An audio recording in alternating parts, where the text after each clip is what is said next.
साथियों नमस्कार, स्वागत है आपका आपके अपने चैनल हमारी अपनी हिंदी पर। साथियों आज हम छायावादोत्तर हिंदी पत्रकारिता यानी 1936 से लेकर 1960 ईस्वी के मध्य जो भी हिंदी की पत्र एवं पत्रिकाएं प्रकाशित हुए उन पर चर्चा करेंगे।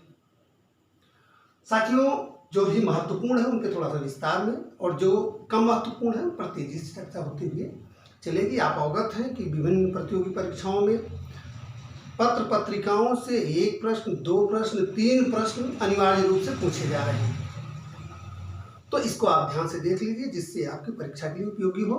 आइए आज की चर्चा हम शुरू करते हैं, तेजी से आगे बढ़ते हैं। साथियों आज का पहला पत्र देखिए, यहाँ आप बहुत ध्यान देने की जरूरत है। क्या 1936 से लेकर 1960 ईस्वी छायावाद के बाद वाला जो समय है, इस दौरान जो भी पत्र पत्रिका प्रकाशित हुई थी उन पर ही चर्चा होनी है। तो आइए पहली पत्रिका देखते हैं हम, साहित्य संदेश। साथियों साहित्य संदेश मासिक पत्रिका थी। जो ध्यातव्य बिंदु है वो यह है कि पत्रिका का प्रकार क्या था, मासिक, साप्ताहिक, पाक्षिक, दैनिक, अर्ध साप्ताहिक। उसके बाद संपादक, प्रकाशन स्थान और वर्ष, यह चार बिंदु आपके लिए बहुत महत्वपूर्ण है, इसलिए इसको आप ध्यान से देख लिए। यह मासिक साहित्य संदेश मासिक पत्रिका थी। यह इसके संपादक थे बाबू गुलाब राय और ये कहाँ से निकलती थी, ये आगरा से निकलती थी। इसका प्रकाशन वर्ष क्या था, 1937 ईस्वी। ठीक है, चलिए अगला देखते हैं, रूपाभ। रूपाभ महत्वपूर्ण है परीक्षा की दृष्टि, इसको बहुत ध्यान से देखिए। रूपाभ भी मासिक पत्रिका थी। यह 1938 ईस्वी में काला कांकर से पंत जी, सुमित्रानंदन पंत जी के संपादन में निकली। काला कांकर साथियों प्रतापगढ़ जनपद के पश्चिमी छोर पर एक रियासत थी काला कांकर। पंत जी वहाँ गंगा जी के किनारे कुटिया बनाकर कुछ दिन थे। उन्होंने अपनी नौका विहार कविता वहीं पर लिखी थी। तो इसको आप जान लीजिए, मासिक पत्रिका थी। 1938 ईस्वी में प्रकाशन प्रारंभ हुआ, काला कांकर से प्रकाशन प्रारंभ हुआ और इसके संपादक सुमित्रानंदन पंत जी थे। ठीक है, चलिए अगला देखते हैं। अगली पत्रिका है नया साहित्य। नया साहित्य भी मासिक पत्रिका थी। इसका प्रकाशन 1945 ईस्वी में शुरू हुआ। कहाँ से शुरू हुआ, प्रयाग से। और इसका संपादन देखिए कई लोगों ने किया, डॉक्टर राम विलास शर्मा, प्रकाश चंद्र गुप्त, यशपाल, रमेश सिन्हा और शमशेर बहादुर सिंह ने इसका संपादन किया था। ठीक है साथियों, आइए अगली पत्रिका देखते हैं, नया समाज। नया समाज साथियों 1940 ईस्वी में कलकत्ता से मासिक मोहन सिंह सेंगर के संपादन में निकली। नया समाज प्रकाशन वर्ष 1940, प्रकाशन स्थान कलकत्ता, मासिक पत्रिका, संपादक मोहन सिंह सेंगर। ठीक है, अगली पत्रिका देखते हैं, आजकल। साथियों आजकल प्रकाशन विभाग भारत सरकार, यहाँ ध्यान देने वाली बात है, आजकल प्रकाशन विभाग भारत सरकार की पत्रिका है। इसका प्रकाशन 1945 की ईस्वी में प्रकाशन विभाग भारत सरकार ने शुरू किया था, आज भी प्रकाशित हो रही है। ठीक है, चलिए अगली पत्रिका देखते हैं, सरिता। सरिता 1945 ईस्वी में मासिक पत्रिका के रूप में दिल्ली से विश्वनाथ के संपादन में निकली। सरिता 1945 ईस्वी मासिक पत्रिका, कहाँ से प्रकाशित हुई, दिल्ली से प्रकाशित हुई। संपादक कौन थे, विश्वनाथ थे। यह ध्यातव्य है कि बाद में मासिक से यह पाक्षिक हो गई। ठीक है साथियों, अगली पत्रिका देखते हैं, हिमालय। यह 1946 ईस्वी में पटना से प्रकाशित हुई। हिमालय कहाँ से प्रकाशित हुई, पटना से प्रकाशित हुई। प्रकाशन वर्ष 1946 ईस्वी। इसका संपादन शिवपूजन सहाय तथा राम वृक्ष बेनीपुरी जी, किसने, शिवपूजन सहाय तथा राम वृक्ष बेनीपुरी जी ने हिमालय का संपादन किया था। अगली पत्रिका देखते हैं, ज्योत्सना।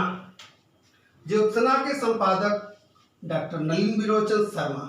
ध्यान दीजिए, ज्योत्सना के संपादक डॉक्टर नलिन विरोचन शर्मा और प्रकाशन वर्ष 1947, पटना से प्रकाशित हुई और इसका प्रकार था मासिक, है ना। ज्योत्सना कहाँ से प्रकाशित हुई, पटना से। प्रकाशन वर्ष 1947, प्रकार मासिक, संपादक डॉक्टर नलिन विलोचन शर्मा। ठीक है साथियों, तो आपने इस पेज की महत्वपूर्ण पत्रिकाओं को देख लिया। अब आइए हम अगला पेज देखते हैं। साथियों, अगली पत्रिका देखते हैं प्रतीक। प्रतीक के संपादक कौन थे? अज्ञेय जी थे। बहुत ध्यान से देखिए, प्रतीक के संपादक अज्ञेय जी। अज्ञेय जी के संपादन में यह सबसे महत्वपूर्ण तथ्य इसका क्या है कि यह द्विमासिक थी। सबसे महत्वपूर्ण तथ्य क्या है? यह द्विमासिक पत्रिका थी। प्रतीक द्विमासिक पत्रिका थी, इसके संपादक अज्ञेय जी थे और इसका प्रकाशन कब शुरू हुआ था? 1947 ईस्वी में। कहां से? प्रयाग से। ठीक है, आपने प्रतीक देख लिया। अब आइए कल्पना देखते हैं। अगली पत्रिका है कल्पना। कल्पना का प्रकाशन 1949 ईस्वी में हैदराबाद से आर्येंद्र शर्मा व बद्री विशाल पित्ती के संपादन में शुरू हुआ। कल्पना का प्रकाशन 1950 ईस्वी में हैदराबाद से आर्येंद्र शर्मा व बद्री विशाल पित्ती के संपादन में शुरू हुआ। अब अगली पत्रिका देखिए, यह भी कल्पना है। यह अन्य कल्पना पत्रिका थी जो 1950 ईस्वी में नई दिल्ली से बच्चन श्रीवास्तव के संपादन में मासिक प्रकाशित होना शुरू हुई। 1950 ईस्वी, नई दिल्ली, संपादक बच्चन श्रीवास्तव, प्रकार क्या है इसका? मासिक प्रकाशन। ठीक है, अगली पत्रिका देखते हैं।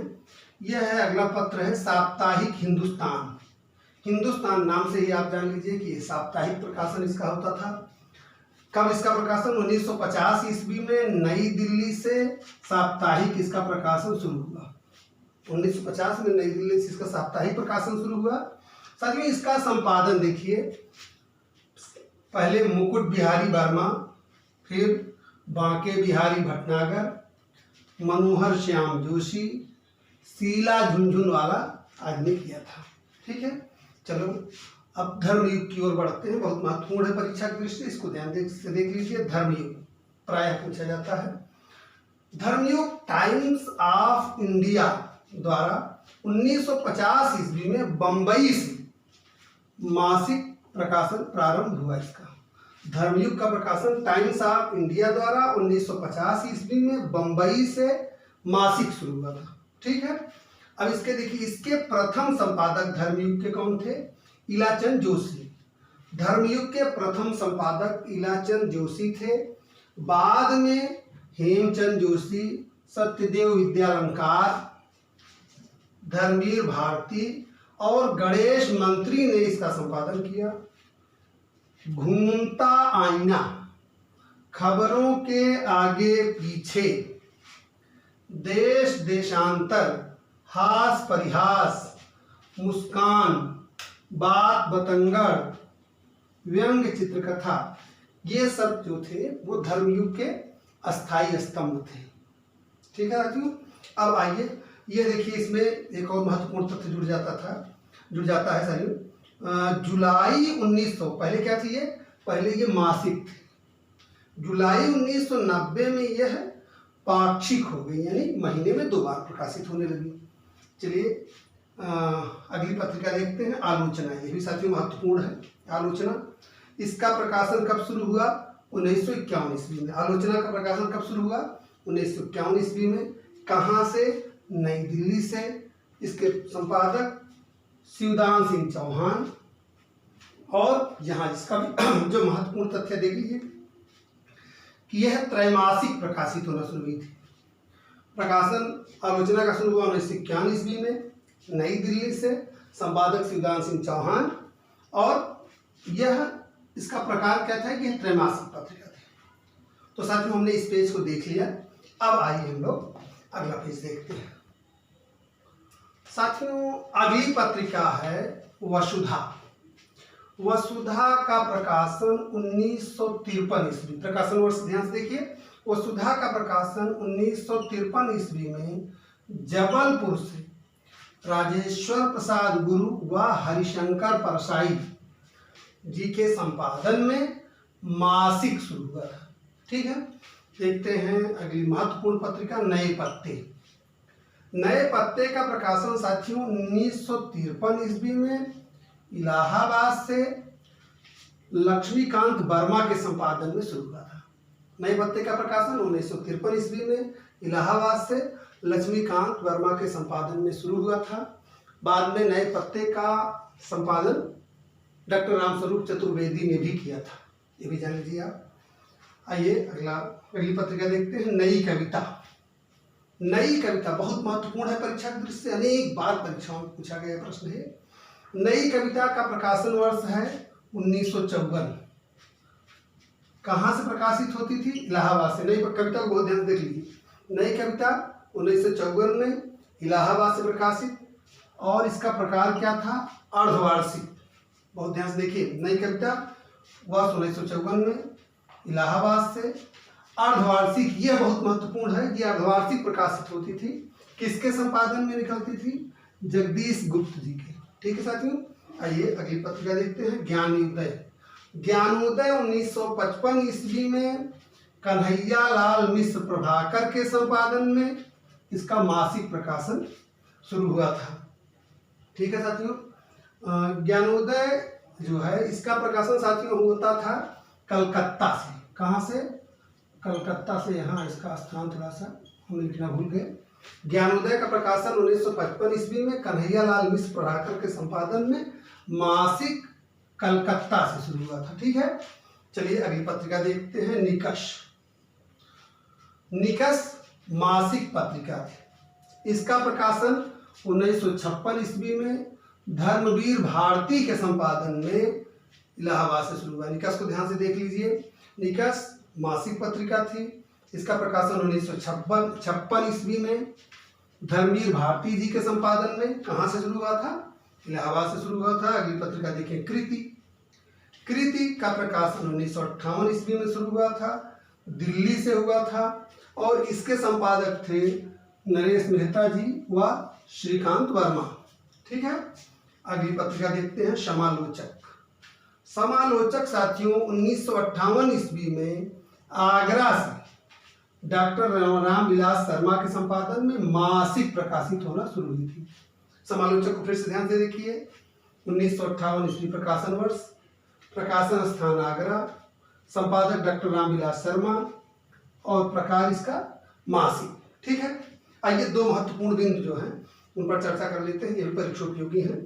पत्रिकाओं की चर्चा आज यहाँ समाप्त हो रही है समालोचक से। ठीक है ना, चूंकि आज हम 1936 से 1960 के बीच में जो पत्र पत्रिकाएं हिंदी साहित्य में प्रकाशित हुई थी उन पर आज की चर्चा केंद्रित है। तो समालोचक 1958 में प्रकाशित हुई। इसके बाद अब अगला जो है जो पत्र पत्रिका है वो अगले वीडियो में आपको उस पर चर्चा होगी आपसे।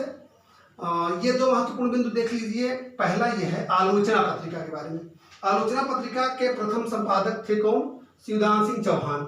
शिवदान सिंह चौहान के बाद साथियों इसका आलोचना का संपादन धर्मवीर भारती, रघुवंश, विजय देव नारायण शाही, ब्रजेश्वर वर्मा एवं डॉक्टर नंद दुलारे वाजपेयी ने भी किया था।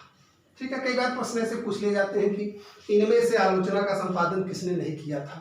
3 नाम दे दिए गए, एक नाम इससे हट कर रहा, तो यह जानना आवश्यक है, इसलिए हमने आपको यहाँ बताना जरूरी समझा। आलोचना के संपादक शिवदान सिंह चौहान के बाद धर्मवीर भारती, रघुवंश, विजय देव नारायण शाही, ब्रजेश्वर वर्मा एवं डॉक्टर नंद दुलारे वाजपेयी ने किया था। अब अगला एक महत्वपूर्ण बिंदु देख लीजिए, ये धर्मयुग पत्रिका के बारे में बहुत ध्यान से देखिए। धर्मयुग पत्रिका से आप जानते हैं कि धर्मवीर भारती जी का बहुत एक तरह से करीबी लगाव रहा, निकट लगाव रहा। धर्मवीर भारती ने 1971 ईस्वी के बांग्लादेश मुक्ति संग्राम का आंखों देखा हाल युद्ध यात्रा शीर्षक से प्रस्तुत किया था। ये बहुत ध्यान से देख लीजिए, ये परीक्षा के उपयोगी है। 1971 का जो बांग्लादेश मुक्ति संग्राम था उसका आंखों देखा हाल डॉक्टर धर्मवीर भारती जी ने धर्मयुग पत्रिका में युद्ध यात्रा, इसका शीर्षक क्या था? युद्ध यात्रा शीर्षक से प्रस्तुत किया था। तो साथियों आज हमने तेजी से छायावादोत्तर हिंदी पत्रकारिता यानी 1936 और 1960 के बीच में जो भी पत्र पत्रिकाएं प्रकाशित हुई थी उन पर तेजी से चर्चा कर ली। उम्मीद करता हूं कि आपकी परीक्षा के लिए उपयोगी होंगे। इनको ध्यान से देख लीजिए, जिससे यह है कि इनसे अगर प्रश्न पूछा जाए तो वो बिल्कुल गलत ना हो। तो फिलहाल आज के लिए इतना ही। मिलते हैं अगले वीडियो में एक नए टॉपिक के साथ। तब तक के लिए धन्यवाद, नमस्कार।